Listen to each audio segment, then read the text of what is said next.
Hai sahabat BC, kembali lagi dalam segmen podcast Bisikin, bincang informasi terkini bersama saya, Ria Alwali. Nah, kali ini kami menghadirkan narasumber yang luar biasa, Bapak Ferry Gunawan, everybody!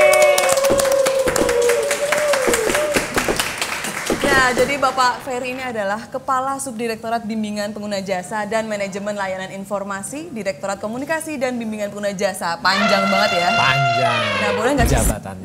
Spill job desk-nya itu apa sih Pak? Bimbingan pengguna jasa itu maksudnya pengguna jasa itu kita berikan layanan informasi terkait dengan bisnis proses yang dilakukan oleh Bea Cukai. Nah, apabila ada pertanyaan barang kiriman atau ekspor atau impor, barangnya tertahan, kontainernya masih belum lancar, nah itu kita berikan layanan nyangkutnya di mana, ada syarat apa yang perlu kita penuhi. Oke, nah Bapak Ferry juga ini ya mengelola sosial media Bravo Bea Cukai ya Pak? Ya, jadi yang kami kelola layanan informasi itu pertama melalui layanan telepon 1500225 Bravo Bea Cukai.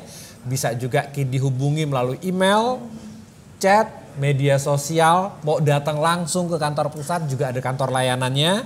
Terus ada juga kita memberikan layanan Zoom sampai dengan layanan PPID. Kalau ada yang ingin mendapatkan informasi mengenai data penerimaan cukai dari tahun 2000 untuk keperluan penelitian atau keperluan penulisan, itu kita layani semuanya. Nah, dalam pengelolaan sosial media nih, nah saya tuh beberapa kali mengamati nih Pak, ada beberapa yang penipuan nih kayak gini nih contohnya. Nih, kayak gini nih, ya editor PR ya kayaknya ya Pak ya. Mungkin Bapak mau tampilin lagi Pak, satu Pak. Satu lagi, ya, seperti ini. Nah, seperti itu. Nah, kalau penipuan kayak gitu nih Pak, mengatasnamakan Bea Cukai, ciri-cirinya kayak gimana sih Pak? Ciri-cirinya itu si penipu menghubungi calon korban itu dengan telepon pribadi. Nah itu biasanya ditakut-takuti tuh bahwa barang tertahan. Nah sebelumnya itu biasanya itu didapat dari media sosial. Di media sosial ada jual barang yang sangat murah atau mungkin ada giveaway, bahkan sampai giveaway ditawarkan juga. Nah ketika lagi proses itu mengirimkan nomor identitas, nomor telepon sampai dengan alamat, nah itu sudah masuk perangkap penipu. Di situ akan dihubungi bahwa ternyata barang ditahan Bea Cukai atau ada ketentuan yang harus dipenuhi, harus mengirimkan uang. Nah, mengirimkan uangnya itu bukan menggunakan kode billing, tapi ke rekening pribadi. Seperti Yayasan Bea Cukai, PT Bea Cukai, gitu. Koperasi Bea Cukai, macam-macam itu nomor rekening yang dibuat dengan berbagai bank. Nah di situ tuh yang perlu kita antisipasi. Dan ini biasanya dia menggunakan kepanikan dari calon korban ini. Bahwa barang sudah ditangkap Bea Cukai dalam waktu 30 menit harus dikirimkan uang. Kalau enggak nanti ke tahap polisi gitu mungkin ya Pak? Akan dilaporkan kepada polisi. Dan dia membangun kepanikan. Cepat dikirimkan, saya sebentar lagi mau ditangkap polisi. Polisi sebentar lagi mau datang. Nah itu yang dijual sama dia, kepanikan itu. Nah mungkin juga yang trending sekarang kayak model phishing ya Pak, mungkin melalui website palsu atau aplikasi palsu gitu ya Pak ya? Bahkan sampai itu dia buat website palsu untuk menipu calon korbannya ini. Dan mungkin kita perlu tekankan ya sahabat BC, kalau tagihan resmi itu menggunakan billing atau virtual account ke kas negara langsung ya Pak? Langsung ke kas negara. Bukan ke PT Bea Cukai atau ke pegawai Bea Cukainya langsung gitu ya? Yang jelas bukan ke rekening pribadi atau rekening yang atas nama tadi tuh, PT, Yayasan, Koperasi atau apa. Oke, nah modus yang sering digunakan sama penipu tuh apa aja sih Pak? Modusnya itu banyak. Contohnya itu ada yang paling banyak ya di tahun 2024 ini menggunakan modus online shop. Nah dari online shop itu dicuri datanya, terus nanti di calon korban udah dapat datanya dihubungi lewat telepon pribadi dan itu langsung disampaikan. Asal tahu aja di tahun 2024 ini Januari sampai April itu tuh sudah 1980 telepon masuk ke Bravo Bea Cukai yang melaporkan penipuan. Dan di bulan April aja itu sampai ada 379 aduan mengenai penipuan ini. Jadi kayaknya kita harus waspada ya, apalagi perlu waspada. Dan nilainya kerugiannya berapa tuh Pak? Kerugiannya itu kita bagi menjadi dua, yang berdasarkan informasi kita dapatkan dari telepon informasi tadi, baik dari email. Itu untuk yang material atau yang sudah mengirimkan itu di tahun ini sampai dengan April itu 2,2 miliar yang sudah tertipu jumlah uangnya. Dan yang berhasil ditangkal untuk tidak sampai ngirim itu sudah 3,1 miliar. Jadi totalnya itu 5,3 miliar. Serius Pak, 5,3 M kerugiannya Pak? Itu yang tercatat yang melaporkan ke Bea Cukai. Jadi perlu waspada ya teman-teman kalau misalnya disuruh kirim ke rekening pribadi itu udah pasti penipuan. Pasti penipuan. Nah kalau misalnya Pak, ada misalnya saya sebagai pegawai Bea Cukai, chat atau saya pegawai Bea Cukai, barang Anda tertahan, itu bagaimana sih menurut Bapak? Diabaikan saja. Kalau masih kurang yakin bisa menghubungi Bravo Bea Cukai. Melalui telepon, chat, email, media sosial atau mau datang langsung silakan.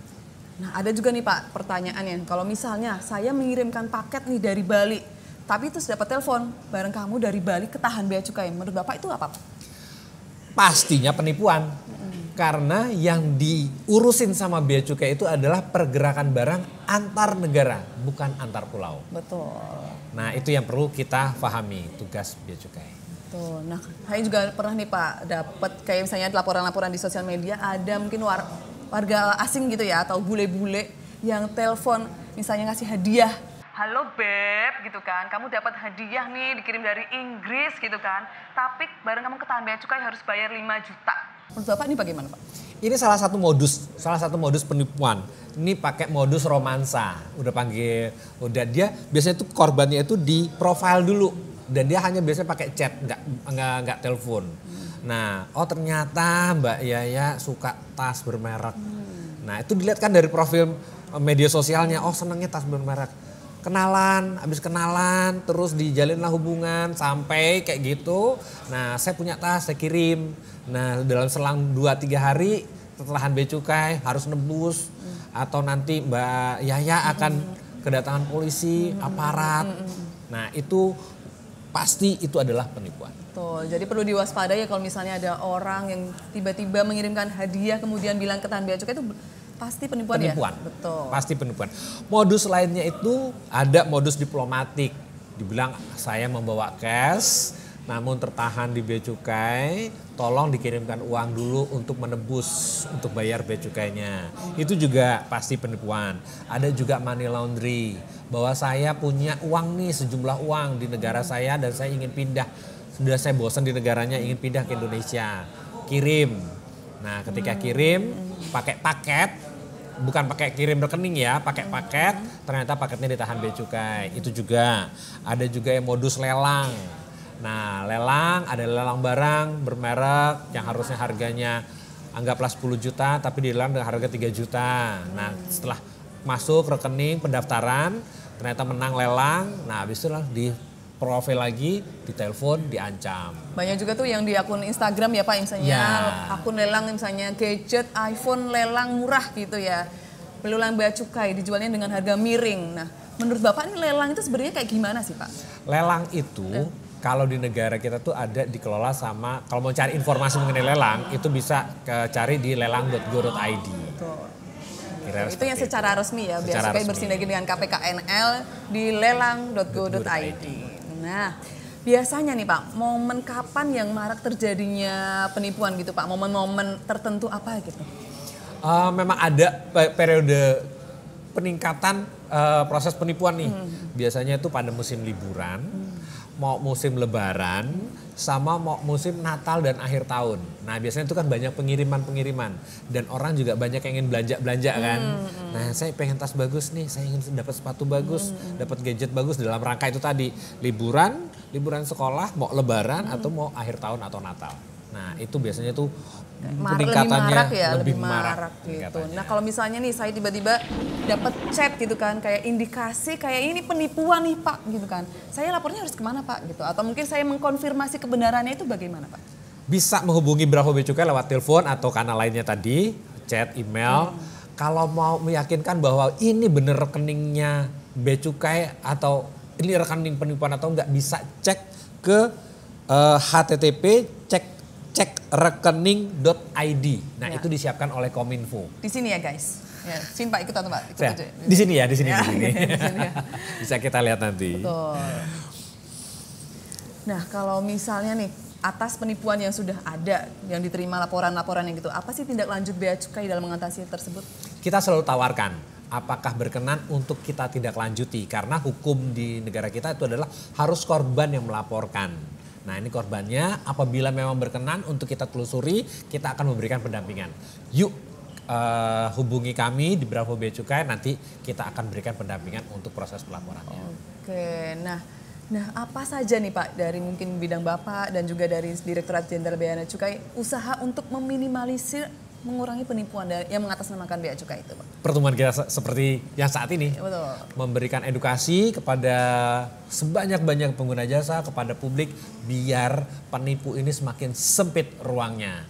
Nah biasanya juga tuh kalau barang kiriman kan sering kali kan kita beli barang online dari luar negeri. Nah statusnya seperti apa benar sudah lewat bea cukai, bisa juga diakses tuh melalui beacukai.go.id/barang kiriman.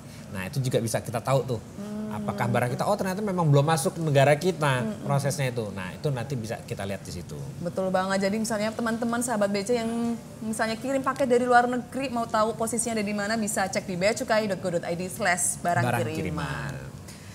Nah Pak, selanjutnya Pak, biar kita lebih cair nih Pak, kita mau ada Q-Cek.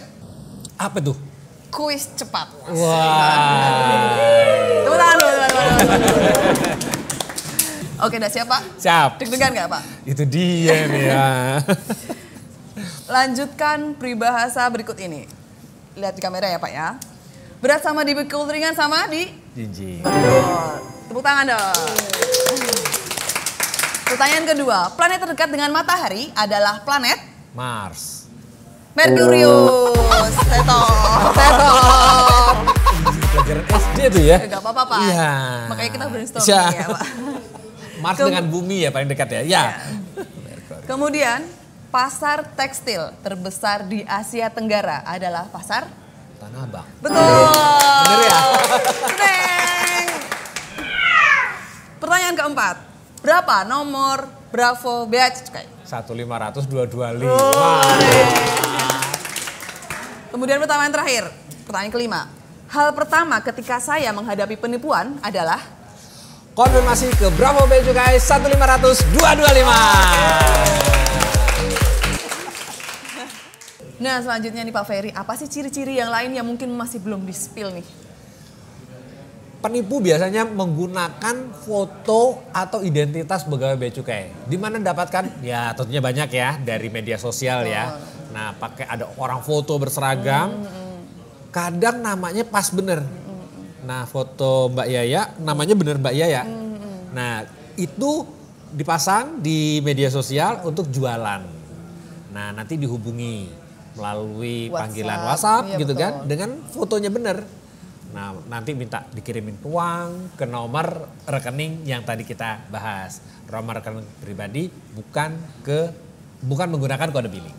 Betul, jadi perlu diwaspadai teman-teman kalau misalnya ada yang ngaku-ngaku petugas bea cukai, pakai seragam bea cukai di profil WhatsApp-nya, itu udah pasti penipuan gitu. Betul. Karena pegawai tidak menghubungi secara pribadi. Secara pribadi. Betul. Bea cukai tidak menghubungi secara pribadi. Betul sekali. Jadi guys, kita harus lebih waspada ya terhadap modus-modus penipuan yang sudah ada, yang sudah kita bahas tadi ya Pak ya. Nah kalau misalnya kalian ragu, kalian bisa konfirmasi ke Bravo Bea Cukai 1.500 225 atau bit.ly.bravobeacukai atau juga ke sosial media @bravobeacukai. Sekian podcast Bisikin pada hari ini. Kalau teman-teman ada ide yang lain, bisa komen di bawah. Bye-bye.